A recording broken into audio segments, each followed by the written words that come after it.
I am Ol Vidas, co-chair with Sherry Levy of the History Group of the University Club of Winter Park. Mark Cooper has a bachelor's degree from Indiana University. He received his JD from the University of Georgia, and subsequently he practiced law in Orlando from 1972 until he retired in 2015. He's the former chair of the Florida Bar Grievance Committee, serving the 9th Judicial Circuit. This being one of the committees charged with investigating and prosecuting ethical violations committed by lawyers in Orange and Osceola counties. Mark has been an adjunct professor at UCF for the past 20 years, where he taught classes in contract law and legal ethics. For the past many years, we have been privileged to have Mark as a guest speaker for our history group. He gave presentations on subjects as Thurgood Marshall, the unsung heroines of the civil rights movement, Leopold and Loeb, the Monkey Trial, and the W.E.B. Du Bois. Today's presentation is titled Eugenics in America. So on behalf of the history group, it gives me great pleasure to present to you our fellow club member, Mark Cooper. Mark? Thank you, Ovid. I know that the conventional wisdom dictates that you start every presentation with a joke, but I'm not going to do that. Instead, I want to tell you a story. Once upon a time, let's say in 1906, in a mythical kingdom called Virginia, a girl named Carrie Buck was born. Carrie's mother couldn't take care of her, and Carrie went into a system we would now call foster care. Instead of being in the equivalent of the family of Beaver Cleaver, though, our imaginary girl was placed in a situation not unlike that of Cinderella. She was a maid and a servant. She got good grades in school through the 6th grade when her foster parents withdrew her from school so that she could do more work at home. When Carrie was 14, her birth mother was arrested for prostitution and was committed to the Virginia Colony for Epileptics and the Feeble-Minded because of what was called a mental peculiarity, which rendered her feeble-minded. That's a term we'll come back to in just a minute. At age 17, Carrie became pregnant out of wedlock. She claimed that she was raped by her foster father's nephew, but this claim was never investigated by authorities. Instead, it was determined that she was a moral delinquent, was untruthful and dishonest, and therefore she was feeble-minded. It was also determined that Carrie's illegitimate child was also feeble-minded, notwithstanding the fact that the child was not yet born. The Commonwealth of Virginia had previously adopted the prevailing view in the United States that everything possible must be done to prevent native morons from continuing to breed. So they sought to purify the bloodline of America by sterilizing young Carrie, whether she liked it or not. Because the Commonwealth recognized that some people might object to this procedure, they went to court to obtain judicial permission for the medical procedure so that the good citizens of the Commonwealth of Virginia could live happily ever after. More about this fable later. Nowadays, the word eugenics has a pejorative meaning, but this is not the case historically. By the end of the Civil War, most middle-class Americans were persuaded that paupers, criminals, prostitutes, alcoholics, psychotics, the mentally retarded, and the physically disabled all of whom were referred to as being feeble-minded, and that these conditions were not the result of social or economic conditions, but rather were a medical problem. What is it, they asked, in a person's inherent biology that makes them so bad? Leading progressives of the era looked to science for the answer. In 1881, Alexander Graham Bell conducted a study of deafness in Martha's Vineyard, Massachusetts, and he concluded that deafness was hereditary. He wrote, and I quote, "Those who believe as I do, that the production of a defective race of human beings would be a great calamity to the world, will examine carefully the causes that lead to the intermarriages of the deaf with the object of applying a remedy." Close quote. Bell also suggested that deaf people should be forbidden to intermarry for fear they would have deaf children. Bell's hobby was breeding livestock. He presented his study to the American Academy of Science, and prominent scientists took the theory and applied it to feeble-mindedness in general. Because of his hobby, Bell was a member of the American Breeders Association, and he shared his theory with them. They were so taken by the theory that they created a committee on eugenics. A major supporter of this theory and the committee was David Starr Jordan, who was then the president of Indiana University and later was the president of Stanford University. Another major supporter was Charles Benedict Davenport, called the father of the American eugenics movement. He defined eugenics as the science of the improvement of the human race by better breeding. He determined that mental illness and feeble-mindedness are inherited. The supporters of this theory are startling. They include Bell and Dr. John Harvey Kellogg. Yes, one of the founders of the Kellogg cereal company, but also one of the most respected physicians of his day. Another supporter was Margaret Sanger, the founder of Planned Parenthood, who wrote that she supported, and I quote, "the gradual suppression, elimination, and eventual extinction of defective stocks, those human weeds which threaten the blooming of the finest flowers of American civilization." End of quote. Another supporter was W.E.B. Du Bois, who I hope you will recall from one of my earlier talks. Dr. Du Bois was one of the intellectual leaders of the civil rights movement, and he was a significant mentor to Martin Luther King Jr.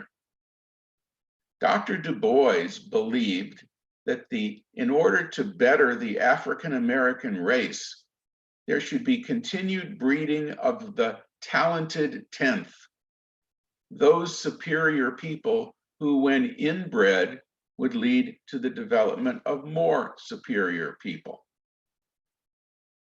Another supporter of the theory was the great reformer, Theodore Roosevelt, who wrote, quote, "Society has no business to permit degenerates to reproduce their kind," close quote. Very surprisingly, at least to me, another supporter of the theory was Helen Keller, who wrote the following: "Our puny sentimentalism has caused us to forget that a human life is sacred only when it may be of some use to itself and the world. Allowing a defective child to die is simply a weeding of the human garden that shows a sincere love of true life. Let me repeat that again. Helen Keller said, allowing a defective child to die is simply a weeding of the human garden that shows a sincere love of true life.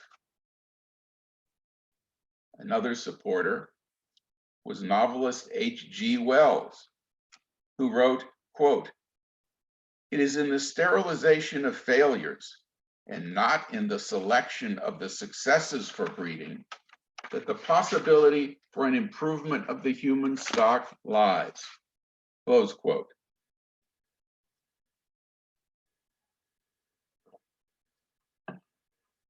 Another supporter was George Bernard Shaw, one of the most celebrated writers of the Western world. And he wrote the following: "We should find ourselves committed to killing a great many people whom we now leave living, and to leave living a great many people whom we at present kill. A part of eugenics politics would finally land us in an extensive use of the lethal chamber. A great many people would have to be put out of their existence simply because it wastes other people's time to look after them." Close quote. Other supporters included John D. Rockefeller Jr. And as you see from the clip on the screen, a review of a new eugenic play, Mr. Rockefeller was a great supporter of the eugenics movement, and he influenced the Rockefeller Foundation, the Carnegie Institution, as well as the Harriman Railroad millionaires. And even Winston Churchill, who wrote in 1910, well before the horrors of World War II, quote, "The unnatural and increasingly rapid growth of the feeble-minded and insane classes constitutes a national and race danger which is impossible to exaggerate. I am convinced that the multiplication of the feeble-minded is a terrible danger to the race. Sterilization is a simple surgical operation, so the inferior could be permitted freely in the world without causing much inconvenience to others." Close quote. By the turn of the century, the feeble-minded were dealt with by institutionalizing them for the years that they were able to reproduce, so that they would not pass on their bad traits to future generations and thus weaken the purity of American stock. Many of these facilities were run by charities, but as the number of feeble-minded increased, the charities couldn't handle the expense, and state and local governments met the need. This caused an enormous economic drain, and the conditions in the institutions deteriorated. The obvious solution was sterilization. Patients could be released after their medical procedures, thereby reducing their time in institutions, reducing the cost to society, and returning freedom of movement to the feeble-minded. Charles Davenport and his close associate, Harry B. Laughlin, who became the head of the Eugenics Record Office, lobbied the states for what they considered to be appropriate protective legislation. Their mission statement was as follows, quote, "Society must protect itself. As it claims the right to deprive the murderer of his life, so may it also annihilate the hideous serpent of hopelessly vicious protoplasm. Here is where appropriate legislation will aid in eugenics and create a healthier, saner society in the future." Close quote.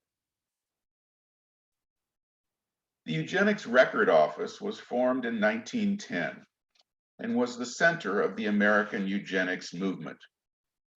Until it closed in 1939, it cataloged hundreds of thousands of individuals and their different traits. Most of the information was generated by interviews conducted by educated women who had few other opportunities for employment. And they gathered data on a variety of physical, mental, moral, and behavioral traits, all of which they believed to be biologically inheritable.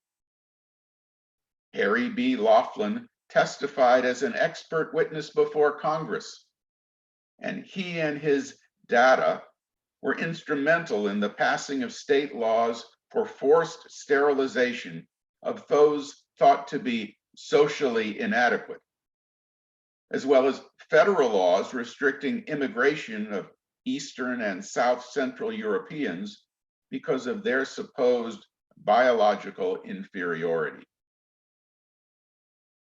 It was subsequently determined that Harry B. Laughlin's data were subjective, often inaccurate, and frequently prejudiced. In later years, it was also determined that Laughlin badly misrepresented or skewed the scientific value of the work of the Eugenics Record Office. In 1907, the state of Indiana adopted the world's first law authorizing compulsory, non-voluntary sterilization. 30 states soon followed suit. Some of these laws were challenged in the courts, were rejected, and then revised. Most historians agree that between 1909 and the early 1960s, 64,000 involuntary sterilizations were performed in the United States. Legal safeguards differed from state to state. In North Carolina, social workers had the right to determine those who would be sterilized. In other states, panels of social workers and physicians made the decision. Frequently, there was no notice, no requirement of notice to the patient or the patient's guardian. In Virginia, the state where Carrie lived, the decision could be made by the administrator of the home for the feeble-minded, who was, at the time of Carrie's incarceration, Harry B. Laughlin. Some states, a minority, did require full legal proceedings with a guarantee of due process. Now, back to our fable, which of course is not a fable at all.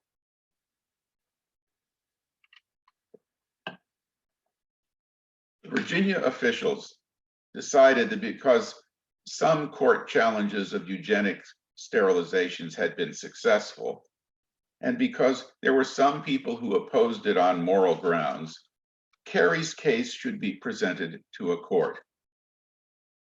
It went through the courts, and ultimately it went to the Supreme Court of the United States in the case of Buck versus Bell, a 1927 decision, which for you lawyers out there can be found at 274 US 200. The court's opinion was written by Oliver Wendell Holmes, one of the giants of American jurisprudence. The court ruled against Carrie, and Justice Holmes wrote, "3 generations of imbeciles are enough." Carrie was subsequently sterilized. And the case of Buck versus Bell has never been reversed by the Supreme Court.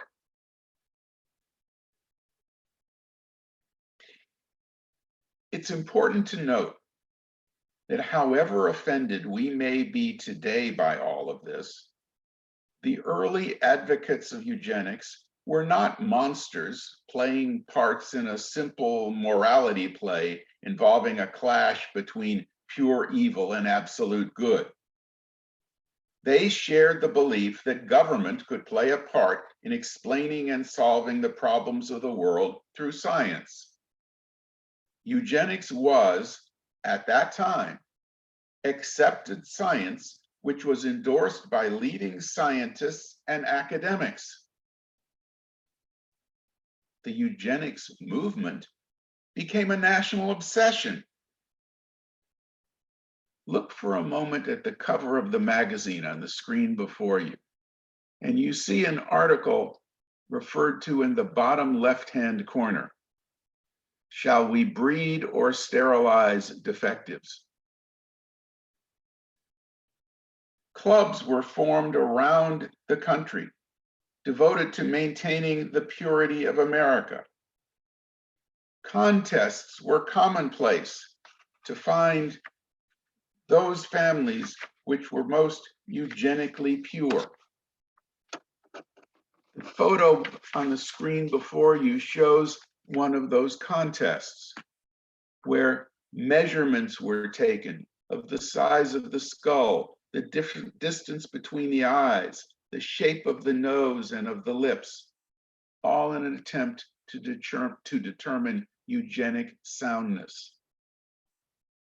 Many states adopted eugenic standards that had to be met before couples could be legally wed.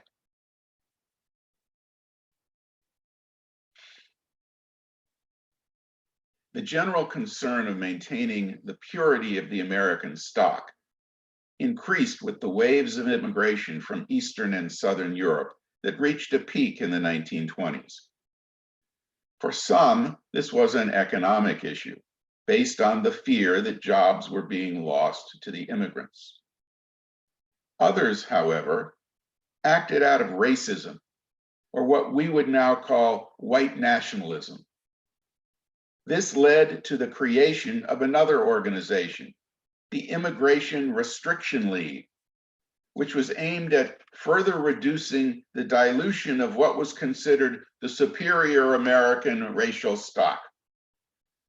Members of the Immigration Restriction League included the presidents of Harvard University, Stanford University, and Bowdoin College.